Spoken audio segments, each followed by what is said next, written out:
Okay, welcome to video number 2 of lecture 17. We've just had a review of cycles. Now we're going to talk about a specific one, the Rankine cycle.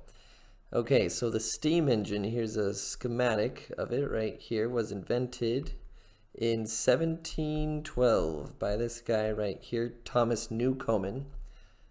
He invented it to pump water out of coal mines. England had recently run out of wood and had to resort to coal.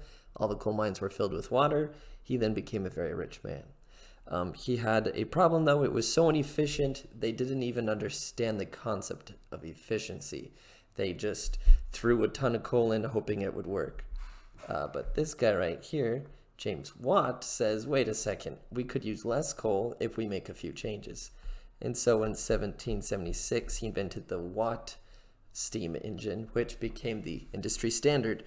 And to this day, we still use steam engines, believe it or not.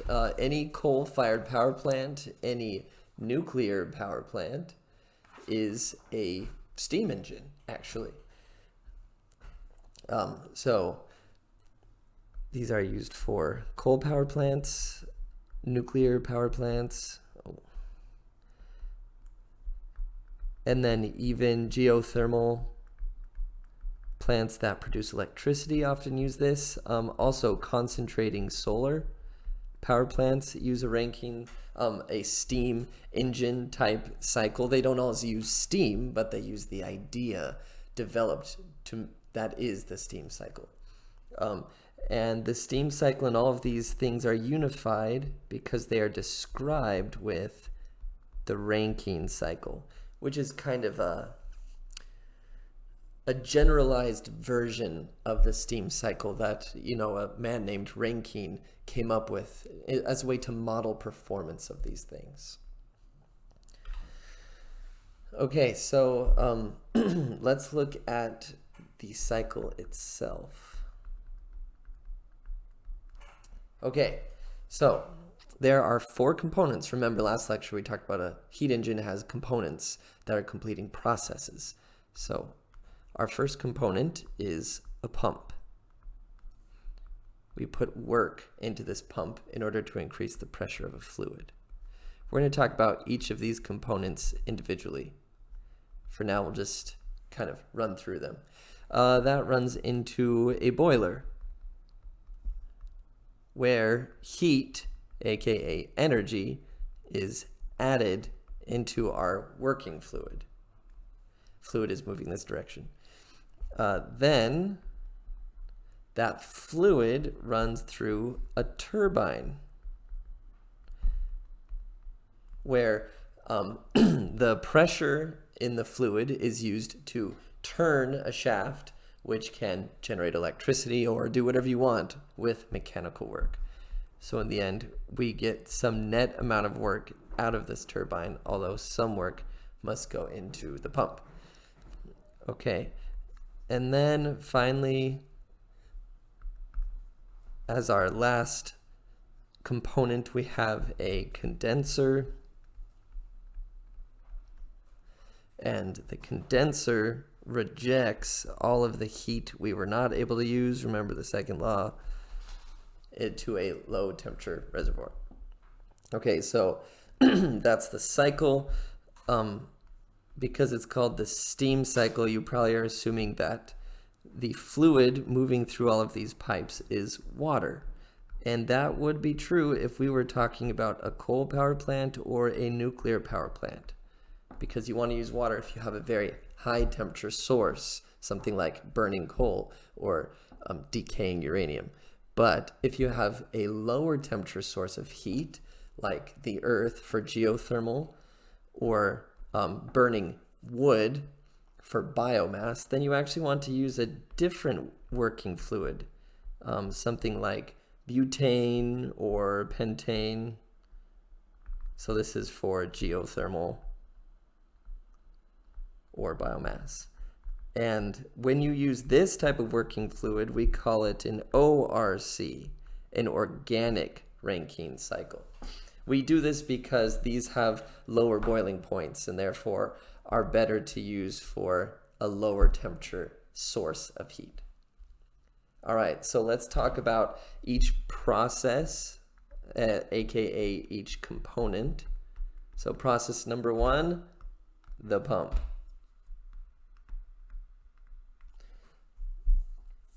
All right, so our pump, which we draw as a circle, takes in low pressure fluid, and that fluid is a liquid, and it raises the pressure of that fluid. That is the point of a pump, right? So the pump raises the pressure of our working fluid from a low pressure to a high pressure. And you have liquid going into your pump, and you have liquid leaving your pump. Obviously, the pump requires energy to function. We can't pressurize water without putting energy into that water. So we have to put some work in. We actually get this work from the turbine.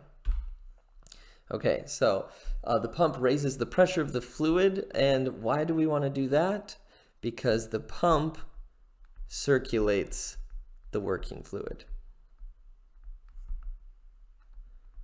Right? Imagine if we didn't actually have the pump here in this cycle, what would make the fluid go around in a circle? Nothing. The pump's really main job is to make the fluid circulate, but also raising the pressure is important so that you can collect more energy in the boiler. Finally, we generally model this as a constant entropy process. Since this is just a review, we won't cover that much, but essentially we're saying that the entropy of the fluid entering and leaving the pump is the same, so that the pump has increased the pressure of our liquid in the best way possible without increasing the entropy of our liquid. Okay, so now we've increased the pressure of our fluid. This is causing it to move the direction I've shown before.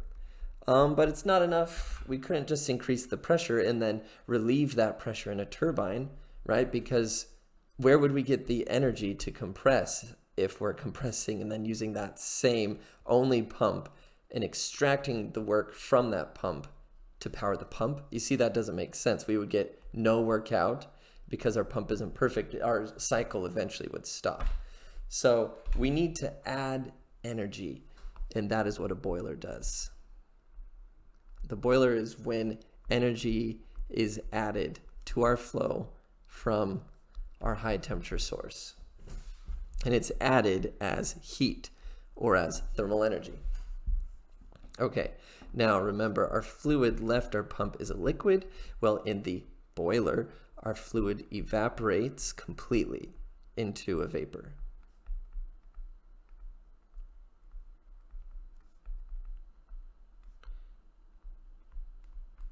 Okay, didn't draw our boiler. We generally draw it as a rectangle. And I'm sticking with red to indicate regions of high pressure.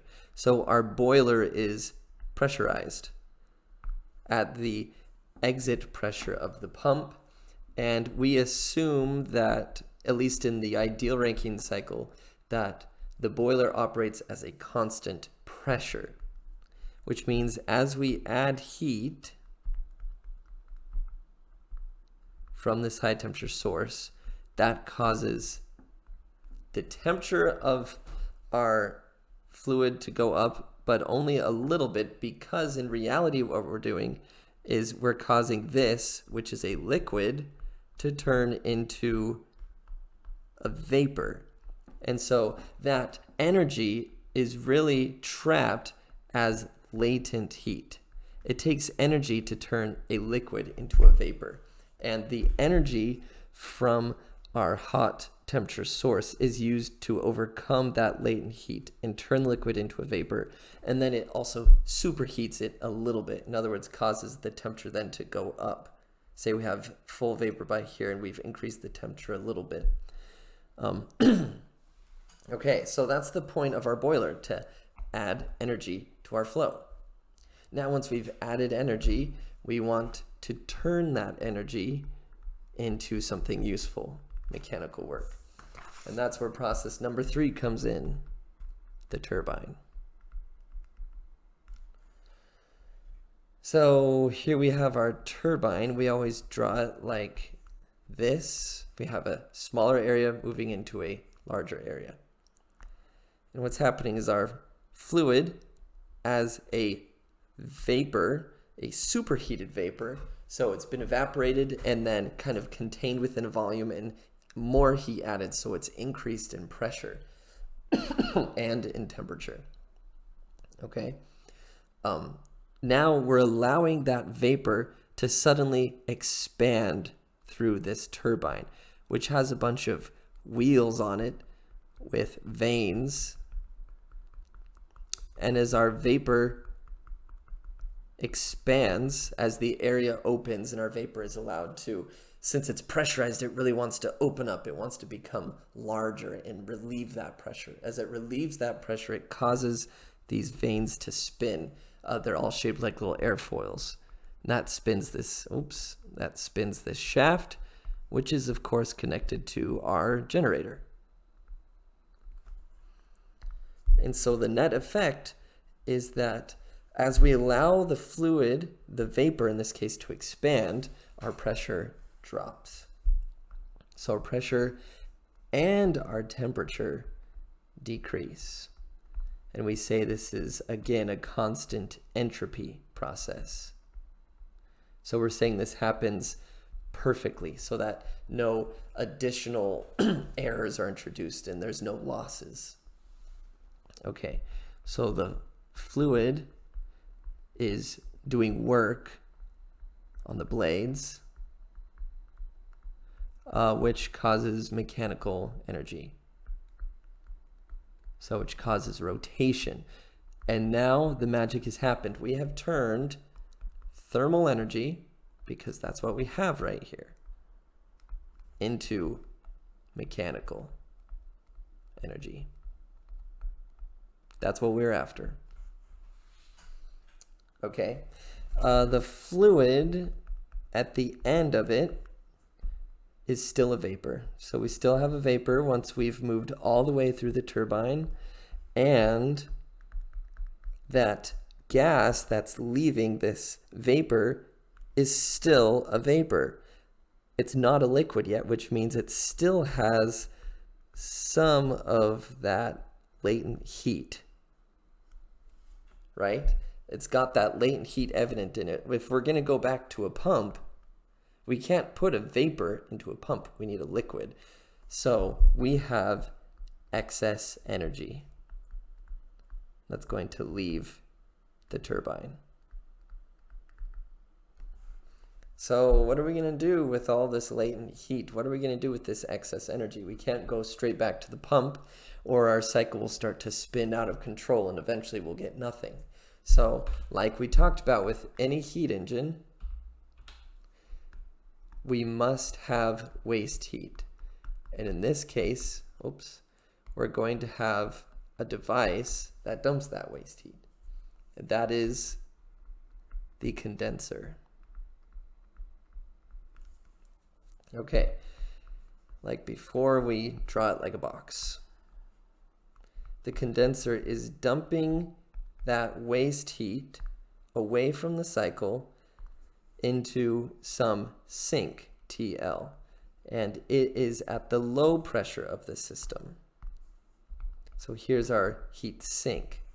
For most power plants, this is a large body of water or the air, anything where you can get rid of excess heat to a more or less constant temperature sink. Okay, like the boiler, we think of this as a constant pressure process. Okay, the fluid, as you can tell from condenser, changes from a from a vapor to a liquid. So when we added that energy in the boiler, we caused the temperature to go up and we stored a lot of that energy as latent heat. Now we need to dump that latent heat because we weren't able to turn the vapor into a liquid inside the turbine. So this condenser's only job is to dump all that excess heat. Okay, and remember, it is impossible, just to hammer this again, to extract all energy in the turbine. Some of that has to leave as waste heat. But, as we will learn a little bit later in this lecture, waste heat doesn't always have to be wasted.